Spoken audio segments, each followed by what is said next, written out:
Hello everyone. Today we will discuss the previous year questions of prelims and mains related to preamble.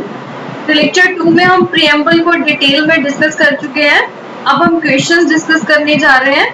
अगर आपने हमारा preamble का detail video नहीं देखा है तो आप काइंडली पहले उस वीडियो को देख लीजिए सो दैट कि आप सारे क्वेश्चंस इजीली अटेम्प्ट कर पाए. तो चलिए देखते हैं. फर्स्ट ऑफ ऑल हम प्रीलिम्स के क्वेश्चंस देखेंगे. ये क्वेश्चन 2017 में पूछा गया है. Which one of the following objectives is not embodied in the preamble to the Constitution of India? आपने बताना है preamble में इनमें से कौन सा ऑब्जेक्टिव embodied नहीं किया गया है. ऑप्शंस है liberty of thought, economic liberty, liberty of expression, liberty of belief. तो चलिए पहले हम preamble में चेक करते हैं. Liberty of thought, expression, belief, faith and worship. It means economic liberty is not mentioned. तो हमारा आंसर क्या होगा इसमें? कौन सा ऑब्जेक्टिव मेंशन नहीं किया गया है? Answer is option B, economic liberty. Next question is which one of the following is part of preamble of the Constitution of India? आपको बताना है जो हमें नीचे ऑप्शंस दी गई हैं उनमें से कौन सा प्रीएम्बल का पार्ट है. तो ये क्वेश्चन 2018 में आया हुआ है प्रीलिम्स में.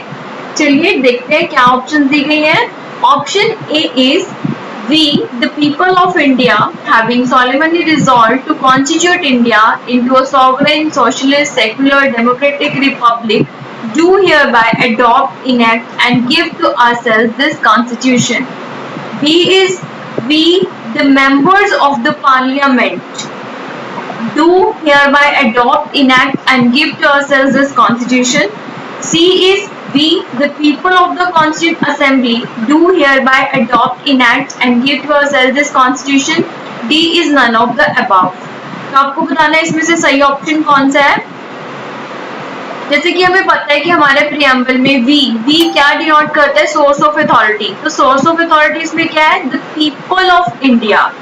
तो आंसर में द पीपल ऑफ इंडिया होना चाहिए जो कि हमें कौन से ऑप्शन में मिल रहा है? ऑप्शन ए में we the people of India, not the member of parliament, not the member of constituent assembly. तो हमारा आंसर क्या है? Option A, we the people of India having solemnly resolved to constitute India into a sovereign, socialist, secular, democratic republic do hereby adopt, enact and give to ourselves this constitution. Next question है, the mind of the makers of the Constitution of India is reflected in which of the following? आपको बताना है नीचे दी गई options में से कौन C option reflect करती है mind of the makers of the constitution. ये 2017 का क्वेश्चन है. तो ऑप्शंस है preamble, B is fundamental rights, C is directive principles of the state policy and D is fundamental duties. तो हम बहुत ही इजी क्वेश्चन है. हमें पता है mind of the makers of the constitution किसे कहा जाता है? प्रीएम्बल को. Answer is a. Next question is the word secular denotes. Word secular का क्या मीनिंग है? सेकुलर वर्ड जो है वो प्रीएम्बल में ऐड किया गया था. तो अपने इसका मीनिंग बताना है. 2018 का क्वेश्चन है. तो इसकी जो ऑप्शंस है वो है option A is keeping away from all religions, B is belief in one God, C is freedom of religion and worship to all citizens, D is practicing different religions.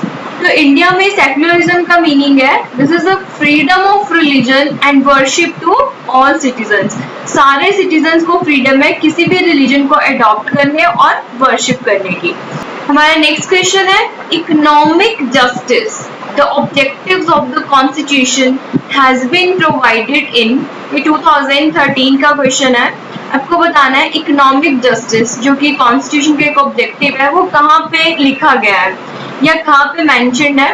तो आपके पास options है the preamble and the fundamental rights, the preamble and the directive principles of the state policy, the fundamental rights and directive principles of state policy या फिर none of the above.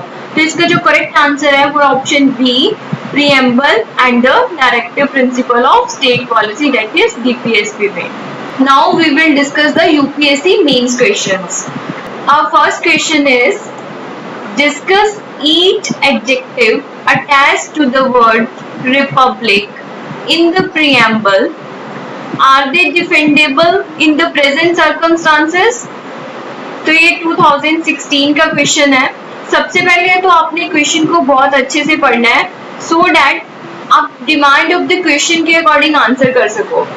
और answer writing में आप क्या करोगे, आपने सबसे पहले इंट्रो, उसके बाद आपने बॉडी एंड देन कंक्लूजन देना है। तो इस क्वेश्चन में हमें क्या पूछा गया है, आपने डिस्कस करने हैं जो रिपब्लिक वर्ड के साथ एडजेक्टिव्स लगे हुए हैं। तो सबसे पहले आप क्या लिखोगे, इंट्रो लिखोगे। तो इंट्रो में आप क्या दे सकते हो, इंट्रो में आपको रिपब्लिक वर्ड के साथ लगे एडजेक्टिव्स के बारे में लिखना है। That is sovereign, socialist, secular, democratic are adjectives attached to the word republic. And then उसके बाद आप बॉडी को स्टार्ट करोगे एंड बॉडी में आप क्या करोगे, डिफरेंट पैराग्राफ्स या फिर पॉइंट फॉर्म्स में लिख सकते हो।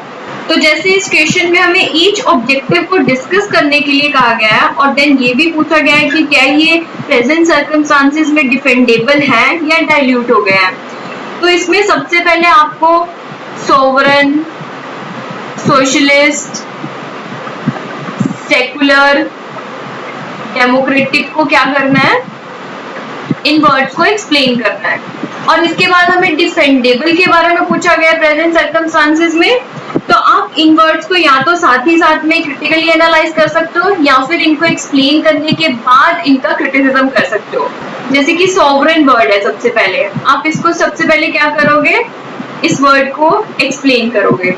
आप बताओगे कि कैसे इंडिया जो है वो internally and externally sovereign country है, और बाद में इसके रिलेशंस में क्रिटिसिज्म भी करोगे कि कैसे इसका सॉवरेन कैरेक्टर डाइल्यूट हुआ है।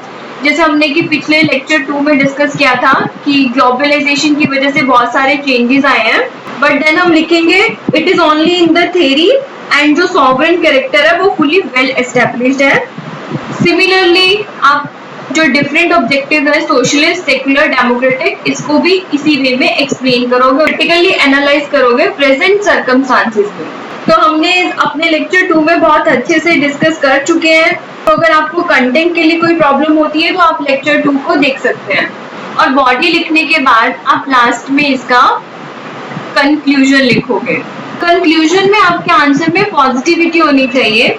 आप इसमें मेंशन कर सकते हो कि though there are challenges but these adjectives in our preamble have not been diluted. तो इस वे में आप अपना पूरा आंसर लिख सकते हो। और आंसर राइटिंग लिखते वक्त आपने इसकी वर्ड लिमिट का भी ध्यान रखना है, बिकॉज हमारे पास कंटेंट बहुत ज्यादा रहता है लेकिन हमें उसको वर्ड लिमिट में लिखना होता है और टाइम में लिखना होता है। और जब आप अपना आंसर लिखते हो तो आप इसको टाइम लिमिट में लिखने की कोशिश करो। अब हम देखते हैं next question. What are the major commitments of the Constitution of India as incorporated in its preamble? आपको बताना है कौन सी मेजर कमिटमेंट्स है of the constitution of India की जो कि इनकॉर्पोरेट की गई है प्रीएम्बल में।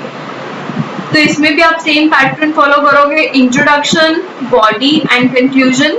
इंट्रोडक्शन में आप प्रीएम्बल के बारे में बता सकते हो कि प्रीएम्बल क्या रिफ्लेक्ट करता है, preamble goals and aspirations of the society reflect करता है। एंड देन फिर आप इसके बाद लिखने के बाद बॉडी में आप इसके इंपॉर्टेंट आइडियल्स एंड एस्पिरेशंस को डिस्कस करोगे। जैसे कि प्रीएम्बल में sovereign, socialist, secular, democratic, Republic के बारे में लिखा गया है, तो ब्रीफली आपने इन सबको डिस्कस करना है। और इसके बाद जो प्रीएम्बल में इसके जो ऑब्जेक्टिव्स दिए गए हैं, जस्टिस, लिबर्टी, इक्वालिटी, फ्रेटर्निटी, इसको भी आपने ब्रीफली डिस्कस करना है। तो ये सब आप आंसर की बॉडी में लिखोगे।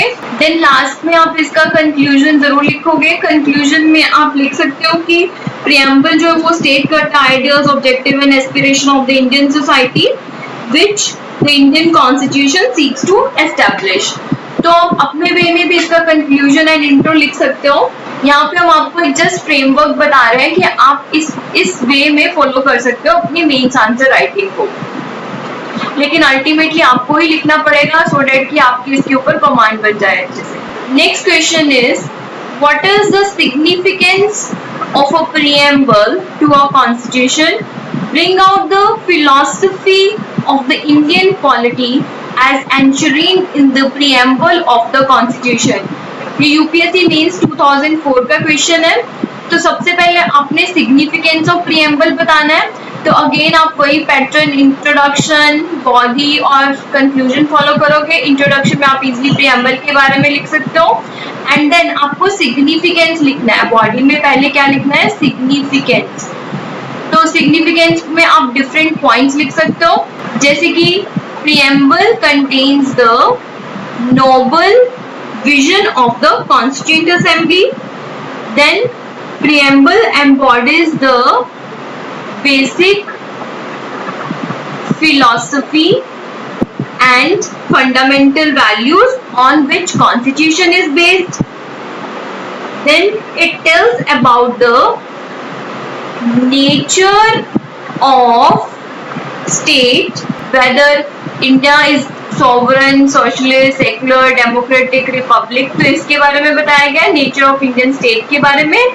देन इसके अलावा इसके सिग्निफिकेंस में लिख सकते हैं it helps in the interpretation of the constitution, जैसे कि बहुत सारे केसेस में सुप्रीम कोर्ट ने प्रीएम्बल को फॉलो किया है।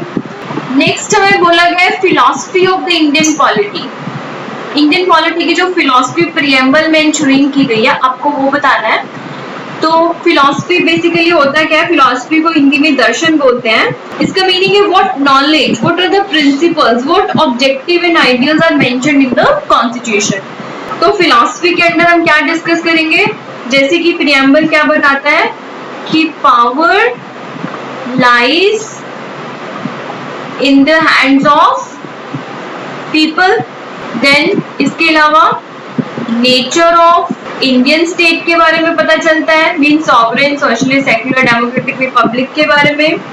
देन जो इसके ऑब्जेक्टिव दिए गए हैं प्रीएम्बल्स में, that is justice, liberty, equality, fraternity. तो इसको भी आपने क्या करना है? ब्रीफली इसको डिस्कस कर देना है, बिकॉज हमें क्या करना है? अपवर्ड लिमिट के अंदर ही लिखना है। तो ये इस क्वेश्चन का फ्रेमवर्क था, लेकिन आप खुद इस क्वेश्चन को लिख के देखिए, तभी आपको एग्जैक्टली पता चलेगा कि हमें किस तरह से आंसर राइटिंग करनी है। Next question is what was the amendment in 1976 in the preamble of the constitution, discuss its significance. Significance वाला पार्ट हम अभी लास्ट अपने क्वेश्चन में कर चुके हैं। अभी हमने ये डिस्कस करना है यहाँ पे, what was the amendment in 1976 in the preamble of the constitution. तो इसमें भी आपने वैसे ही इंट्रो, बॉडी एंड कंक्लूजन वाला पार्ट इस तरह से डिस्कस करना है। इंट्रो आप लिख सकते हो आराम से, प्रीएम्बल के बारे में लिख के अभी तक आपको पता लग गया होगा। और बॉडी में हमने बेसिकली पहले हमने क्या डिस्कस करना है? अमेंडमेंट कौन सी हुई है 1976 में। तो प्रीएम्बल में आपको पता है कि वंस अ टाइम 1976 में अमेंडमेंट हुई है। तो इसके according words socialist, secular and integrity जो थे उनको ऐड किया गया था। तो आपने इन वर्ड्स को ब्रीफली एक्सप्लेन करना है। तो ये आपका बॉडी का पार्ट हो गया। इसके बाद हमारे क्वेश्चन में है सिग्निफिकेंस लिखने के लिए हमें बोला गया है। तो आपने इसमें बॉडी के अंदर ही इसके सिग्निफिकेंस पॉइंट फॉर्म में लिख सकते हो, जो हमने अभी पिछले क्वेश्चन में भी डिस्कस करे हैं।